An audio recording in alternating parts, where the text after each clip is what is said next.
ఇప్పుడు మనం ఒక స్త్రీ అడిగిన ప్రశ్నకు మనం ఈరోజు చర్చించుకుందాం. సార్, నా వయసు 45 సంవత్సరాలు, మా ఆయన వయసు 50 సంవత్సరాలు. తను ఇప్పుడు అసలు శృంగారం జరపటమే లేదు, దూరంగా ఉంటున్నాడు. నాకేమో శృంగారం జరిపితే బాగుండు అని ఆశపడుతున్నాను. అలా దూరంగా ఉండడం సబమేనా? అలా ఉంటే వాళ్ళ ఆరోగ్యం ఏమైనా చెడిపోతుందా?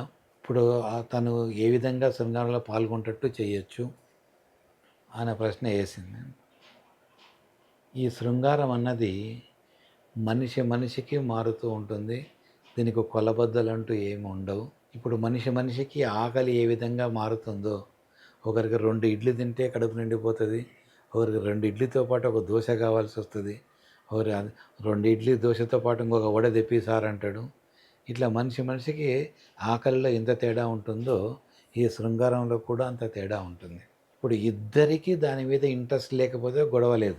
ఒకరికి ఇంట్రెస్ట్ ఉండి ఒకరికి ఇంట్రెస్ట్ లేకపోతేనే సమస్యలు మొదలవుతాయి. అది ఈ ఏజ్లో తగ్గాలి, ఈ ఏజ్లో పెరగాలనేది ఏం లేదు. వారికి ఉన్న టెన్షన్లకు, వారికి ఉన్న ఈ జబ్బులు, ముఖ్యంగా diabetes, hyper tension, thyroid problems, నిద్ర పట్టకపోవడాలు, వాళ్ళ కుటుంబ ఆర్థిక సమస్యలు, ఇలాంటి పలు కారణాల వల్ల ఆ వ్యక్తి, స్త్రీ కానీ పురుషుడు కానీ శృంగారం మీద ఇంట్రెస్ట్ కోల్పోతూ ఉంటారు. ఆ కోల్పోవటానికి తను ఏమాత్రమే నాకు ఇష్టం లేదు, చాలా ఇన్ని రోజులు చేసుకున్నాను, సో ఇప్పుడు సంతోషంగా ఉన్నాను అనుకుంటే, ఇద్దరు అనుకుంటే ఏ ఇబ్బందులు రావు, గొడవలు లేవు. ఒకరు కావాలని ఒకరు వద్దురు అనుకుంటేనే గొడవలు వచ్చి తరచుగా వాళ్ళిద్దరి మధ్య గొడవలు జరగటం, డాక్టర్ల దగ్గరికి రావటం జరుగుతూ ఉంటుంది. ఇప్పుడు ఏంటంటే, శృంగారం మనిషికి అవసరమే, దాంట్లో డౌట్ లేదు. గతంలో శృంగారాన్ని కేవలం పిల్లలు పుట్టించుకోవడానికి మాత్రమే వాడుకునేవారు. ఇప్పుడు ఆ శృంగారాన్ని మనం పిల్లలు పుట్టించుకునే దశ దాటి ఆనందించడానికి వాడుకుంటున్నాం. ఆనందంలో ఒక భాగంగా చేసుకున్నాం. అందుకని దానికి ఏజ్ లిమిట్ ఉండదు ఆనందానికి. ఇద్దరు ఇష్టపడితే 70 ఏండ్లైనా పాల్గొనొచ్చు, 80 ఏండ్లైనా పాల్గొనొచ్చు. ఇద్దరు ఇష్టపడాలి. అది ఇద్దరు వద్దనుకుంటే ఏ గొడవ లేదు. ఒకరికి ఇష్టం ఉండి ఒకరికి ఇష్టం లేకపోతేనే గొడవలన్నీ మొదలవుతాయి.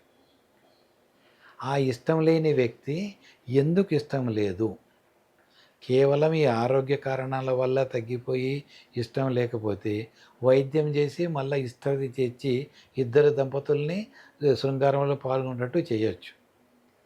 ఆ వ్యక్తి ఆ కారణాలు కాకుండా ఇద్దరి మధ్యలో మనస్పర్ధాల వల్లనో, అనుమాన వల్లనో, అపోహల వల్లనో దూరంగా ఉంటే అప్పుడు కౌన్సిలింగు, వైద్యము, ఇద్దరి మధ్యలో సయోధ్య కుదుర్చడము అవసరం అవుతూ ఉంటుంది. అందుకని ఈ సమస్య, ఈ లైంగిక చర్యలు అనేటివి చాలా ఇంపార్టెంట్. ఇది ఈ జీవన చర్యను మన మానవ జాతే కాదు, జీవమున్న ప్రతి జాతిని బతికిస్తున్నది.